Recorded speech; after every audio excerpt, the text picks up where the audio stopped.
CARICOM doesn't have a position on Venezuela. CARICOM has about 5 positions at least, depending on which grouping and subgrouping of countries you're dealing with. The common thread is that the principle of non-interference in the affairs of other countries is treated as an absolute principle. And it's very difficult to...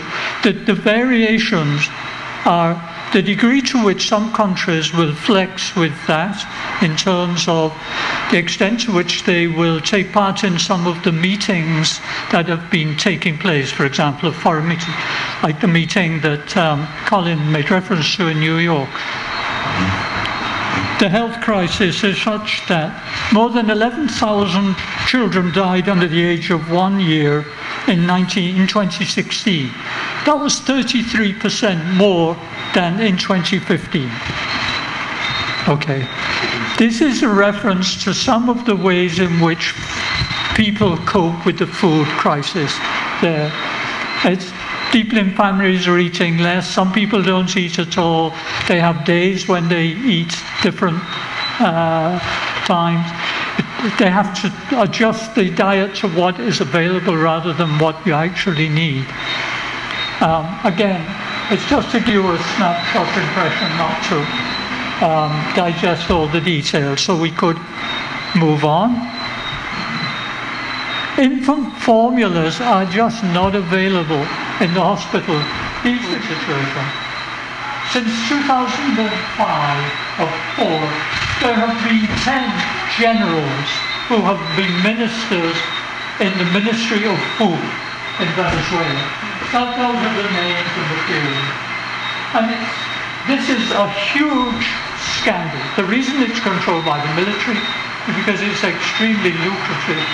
The food controls and the price controls over food, very similar to what I think the older ones amongst us will remember from. We experienced some of this ourselves in the 1970s and early 80s, but it is a major problem there, the militarization of food distribution. This is a queue, a food queue. Let's give you a sense of the amount of time people spend. That's their number in the food line that's stamped on the palm of their hand, so that there's no way of organizing the food.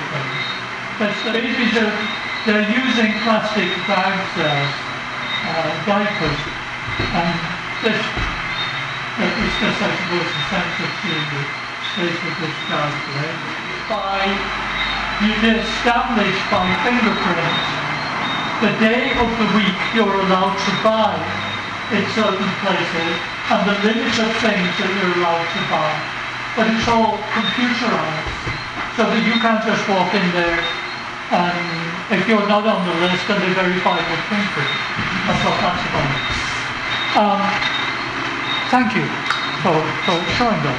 Apart from just getting an insight into how bad food and the health situation is, one reason I wanted you to see these is because these slides are put together by a lady who is a nutritionist who is involved in trying to address particularly the health problems.